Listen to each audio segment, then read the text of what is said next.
Hi, my name is Lena, and today we'll be going over our time at the Kyoto Manga Museum. Recently gaining popularity, I will say, because of a Instagram reel talking about a very unique souvenir that you could get. It is a manga-inspired portrait. Best souvenir we got. So this is of myself and my fiance CJ. I will say it was very hard to get because it took us 2 tries to go get it. So in this video, I'll give you guys some tips and tricks how to secure yourself a spot for these portraits so you don't have to see this very sad sign. It took CJ and I 2 visits to the museum to finally get our portrait, and not everybody will have the itinerary flexibility to go visit the same area twice. So I hope this video really helps you guys. If it does, please like and subscribe to my channel as it helps us grow. Also in this video, we'll go over what is seen at the manga museum, what you could do there, and how long we spent there. So let's first talk about getting and securing a spot for the portrait. When I say getting and securing a spot, there is sometimes 2 artists, if not just 1 artist, depending on the day, that will have a 10 to 4 o'clock time slots. And the wait list is first come, first serve. So what CJ and I made a mistake was that we went to get breakfast the first day, and then we finally made our way there, I want to say an hour after opening, and it was booked up. We saw the sign that said, sorry, all portrait slots are booked up, and we were like, do we even go in or do we try again tomorrow? So we decided to leave and come back tomorrow. So we just switched some stuff around our itinerary, right? So we came back the next day prepared. I will tell you this, you gotta go at least 20 minutes before opening because there was a lineup before the museum opened. So there's a waiting area there, and then this is where we sat down, and there was about 4 groups in front of us. So we're waiting there. But then I will say it was an orderly line when we first got there 20 minutes before. But when you got closer to like 5 minutes before or something like that, it became a little bit more crowded and the line became more of a mesh. And I got kind of nervous. Friends, here we are, waiting to go into the museum. There's a freaking lineup, and I hope people know that we're at the end of the first line and they're the second line.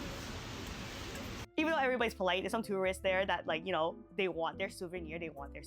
So you kind of get a little antsy that there'll be some people rushing before you, even though you were there before them, right? But it was okay, because I'll give you tip number 2. Buy your museum ticket online.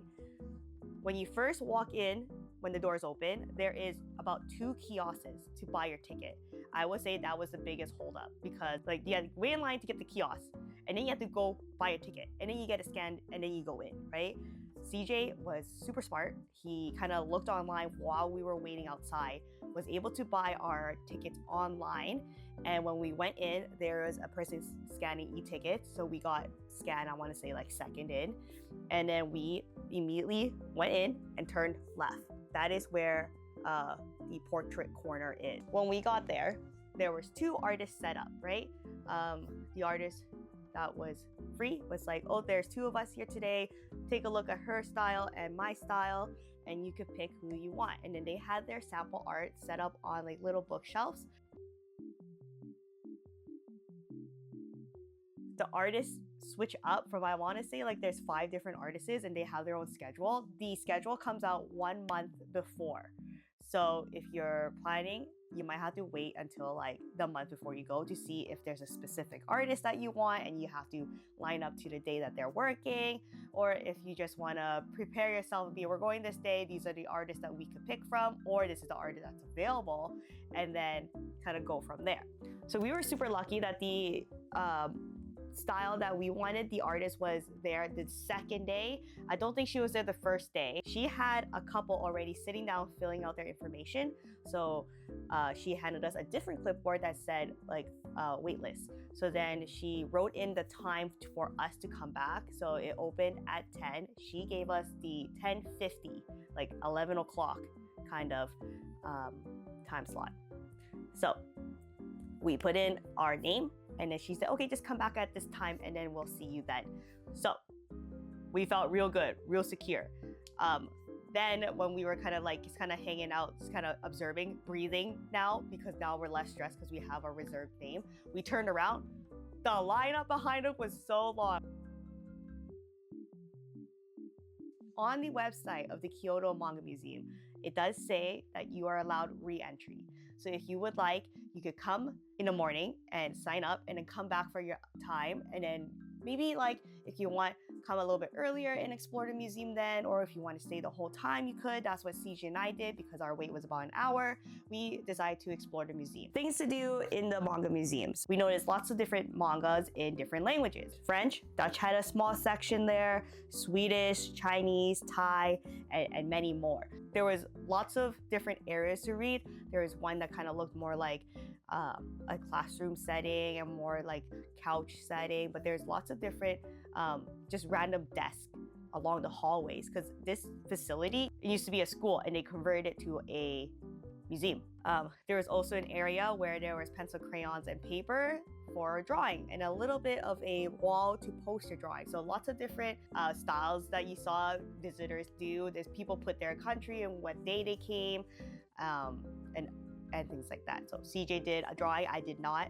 I kept exploring. There was a PC that had a program where it was kind of more like a manga storyboard and you could add characters and things like that for your own kind of manga. Now that was pretty cool. I thought it was super cool how the program worked. It was a really old computer, really slow, but then you could like the way that you can angle the characters and change their viewpoint. I didn't expect that. I thought that was really cool though. And there was other sections where you kind of like customize your character. It was all in Japanese, so it was really hard to do for me, but I clicked around and played around. She looked cool. On certain days, there is a live demonstration of manga drawing. So I believe it's like Saturday, Sunday, and even holidays. There will be an artist there and they were drawing on their iPad and it was kind of casted onto the TV behind them and you could see them kind of working there. There's washrooms and there's also some gacha machine and a gift shop as well. So typical kind of museum things there as well. When it was our turn, she passed us a sheet where it's kind of like your information, so like where you're from and our names. And then we sat down and she asked us if we wanted our outfits changed. CJ went for red of Pokemon and I believe this is like a Pokemon Go trainer. And there's other people that have requested to be like in a ninja suit or like maid outfits or schoolgirl outfits like that, right? We went with a picture on our phone and they did it for us. So I thought that was really, really neat. She took a photo of our phones to have on her phone just to kind of reference so we don't have to like give her our phone and unlock it all the time for her. During the portrait, we just kind of sat there. CJ and I talked amongst each other, right? She didn't ask us to kind of like stay still. You could see her looking up at you and then going back down. She did ask a few questions during, asking us what we wanted in the background. We requested autumn leaves because we went into fall, and we also requested Mount Fuji. And she's like, Fuji-san. And we're like, hi. It was because we had a great day trip to see Mount Fuji, and that was one of our favorite days, so we wanted that commemorated into our souvenir.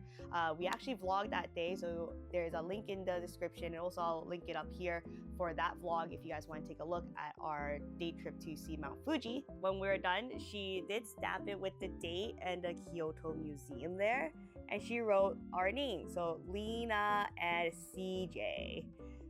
At least that's what CJ told me it said. I think she did a great job. I love how she made my eyebrows way darker than CJ's because I just have naturally dark ass brows. But I thought that made it look more like me. CJ's hair looked like him. I like how she even drew a ball that's red and white. Not a Pokeball, because that's copyright. But a ball that's red and white. Super cute. It came in a plastic, and she also gave us her business card, which is where I got her Instagram from and which is what I'm posting here. So you can follow her there. We took payment and they take cash and credit cards. The portrait fee was based on how many people were being drawn. So one person was 2,000 yen, 2 people 4,000 yen, and 3 people 6,000 yen. And then 500 yen on top of that for an outfit change. So just as a quick recap on my tips to secure yourself a spot to get a portrait. Okay, so tip number 1, check out their website to find out which artist is working when. If you have a specific artist or style that you want to get done, this might be very influential on you. If not, go what day is convenient for you, right? Tip number 2 is to go early. So we went 20 minutes before opening. It opened at 10, so we were there around like 9:40, and there was a small lineup before us. When it got closer, it was a bigger group. So to avoid a bigger group and a rush, I would do tip number 3, buy your tickets online. So with your e-ticket, you can skip the kiosk to buy a ticket and then get scanned in. You can just get scanned in. And then the portrait corner, straight and to the left, towards the windows. Good luck getting this super unique souvenir. Let me know in the comments if these tips helped you secure a spot. Please like this video and subscribe to our channel as it helps our channel grow. And we'll see you guys next time. Bye!